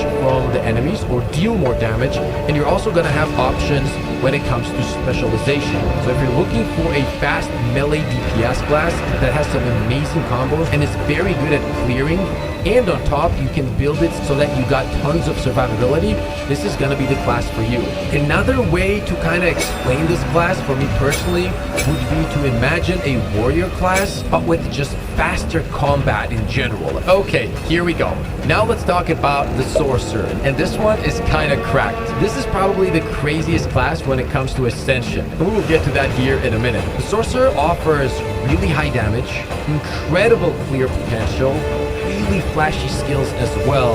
The animations look so clean on the sorcerer. You can create firewalls and then shoot through the fire with your lightning skills, and now your lightning damage will deal more damage, and you can actually see how they light up. In order to really appreciate the class, we gotta jump into the Ascension though. So let's go ahead and start off with the first choice, which is gonna be the Stormweaver. This is your elemental specialist, and what that means is, for example, every time you get a critical hit with your spells, you will trigger elemental storms. Now imagine the cool builds you can create, right? How insane the clear potential is, because if you keep hitting those critical hits with your spells, you're gonna be seeing these all over the place.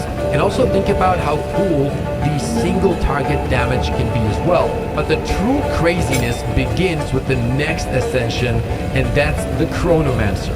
You can literally stop time, guys. This is not a joke, by the way. Everything freezes while you destroy them with some of the flashiest skills in the game. But that's just the beginning. You can teleport to the location you were a few seconds ago. That kind of sounds wild. And this resets your HP and mana to what it was. Or you can just choose to use a skill called Time Snap, which will reset all your cooldowns. Yeah, just as simple as that.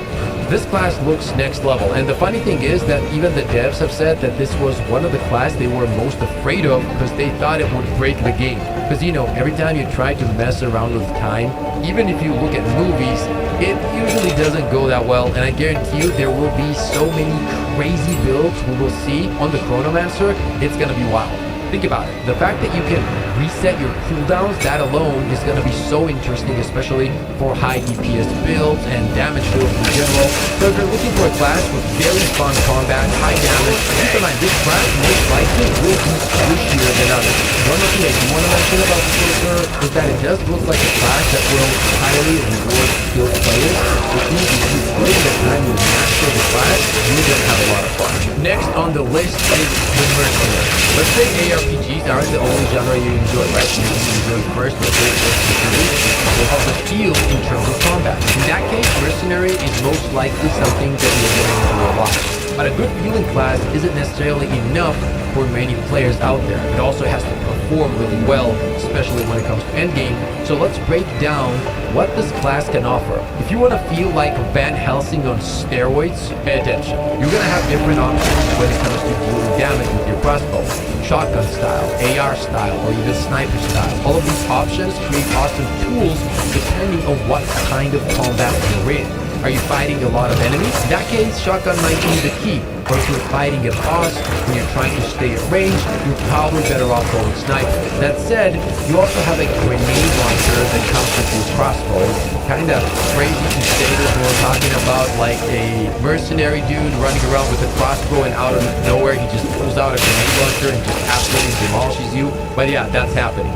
Which gives you the option to do incredible boss damage, by the way, because the burst damage is really high on this. You can also freeze, slow, and burn enemies with different types of grenades. The combos you can do is kind of crazy. Now let's talk about the Ascension. The first one is going to be Obsessive Rituals. With this one, you can get a skill that gives you a 10% chance to explode enemies on death and deal 100% of their HP as damage, or even crazier than that, go for Decimating Strike.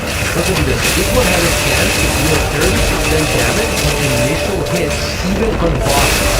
That sounds great. Now imagine you have a bunch of mercenaries and they all spot this on a boss. It will probably just get deleted. We don't exactly know how that's going to work, but that is just one of those things that if it does work, yeah, bosses are in trouble. The second ascension is Gemlin Missionaire. This one is mostly focused on making everything involving gems just better. For example, you can get 3 additional skill slots. You can also go for really high resistances as well, or straight up increase the quality of your gems.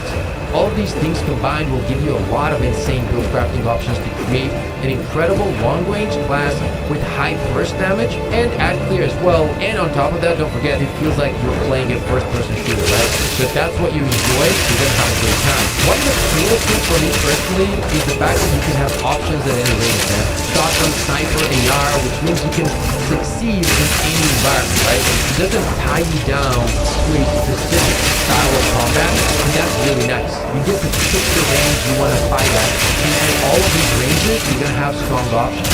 Not many classes can really offer that, so it's definitely a unique class both mechanically and playstyle-wise. So if you want a class that is very responsive, has incredible burst damage, that Van Helsing on insane amounts of steroids, jacked out of his mind, is for you. And finally, let's talk about the Warrior. This class is all about slamming things and feeling like the Hulk. You can deal huge areas of damage. With the Warrior, you're going to be using your shield a lot as well. So if you, and this is going to be like the closest thing to sword and shield kind of feeling tanks in other games or MMOs, for example, in general. With the shield, you do have directional blocking, and you're pretty much blocking all incoming damage until your stun meter fills up. And after that, it is gonna break and you're gonna be in trouble. Now, I'm assuming that there is gonna be ways to increase the stun meter or make it so that the enemy hits will charge up this stun meter slower so that you can block more incoming damage. Let's talk about the extension. The Warbringer is the first one. This one allows you to call in spirits and empower souls, similar to what the monk can do when he calls in the bells and starts hitting them. But obviously this one functions a little bit differently. You're not hitting them, the totems just spawn and they deal damage in an increased area. It does look like it's also stunned and pushes the enemies back as well, which is really cool. You can also pretty much ignore any Warcry cooldowns, which is very nice, or pick a skill called Jade Heritage, which will let you tank some very high incoming damage. That's why I said this is like the closest thing we get to an actual feeling of a tank character. And the next extension is the Titan. The first skill we are going to take a look at is Earthbreaker. This gives you a 20% chance for your slams to create acid shock. And the cool thing on the Warrior is, if you go all into stunning enemies, which you can do with your shield, by the way, a lot of the time, there is a skill that gives you 40% more damage against heavy stunned enemies. And you can imagine how cool the builds can be when it comes to all of these stuns. Obviously, on the passive skill tree, you can use some keystones to get the ability to dual wield some weapons instead of the shield and go crazy on damage even more. But that's going to be completely up to you. That said, if you're looking for a melee class that has the ability to face tank a lot and do a lot of damage at the same time, and that's going to be it, guys. Those are the classes for early access. I'm going to be uploading a lot of guides and videos for COE. So if you guys did enjoy this video, and hopefully you did, subscribe and like, sub to the channel so you do not miss out on the upcoming content. I'm very excited about the game. It's really going to be a good time. As always, stay positive, stay disciplined, and I'll see you all on the next one.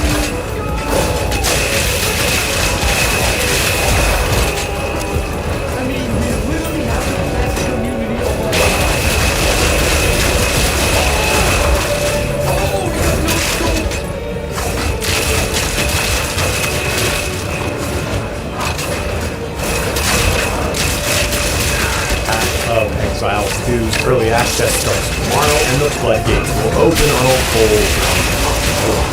With 6 classes to choose from, it can be hard to decide which class is right for you. So in this video today, I'm going to cover all of the information of each class on a high level to help you decide which one to play. Friday. If you're a veteran of Path of Exile and you've been watching tons of content up to this point, you will find nothing new in this video. I want to be respectful of your time and be transparent with you. Before we get started, let me just say that there is no best class right now, and no one really knows how any of these classes will truly play. This is early access, and everything is going to drastically shift throughout the year or so of this process, with 6 more classes coming by the time we hit launch. This video will not tell you the best or the worst. I'll simply be explaining the classes so you can play what you like the most. Walk off what the internet says and enjoy the game however you want. Maybe you don't enjoy your first class and then you pivot to another one once you learn the mechanics. That's fine. Just take it at your own pace. If you're new to ARPGs or this game as a whole, you'll have more than enough chances to play everything multiple times over. You can go ahead and navigate to any part of this video.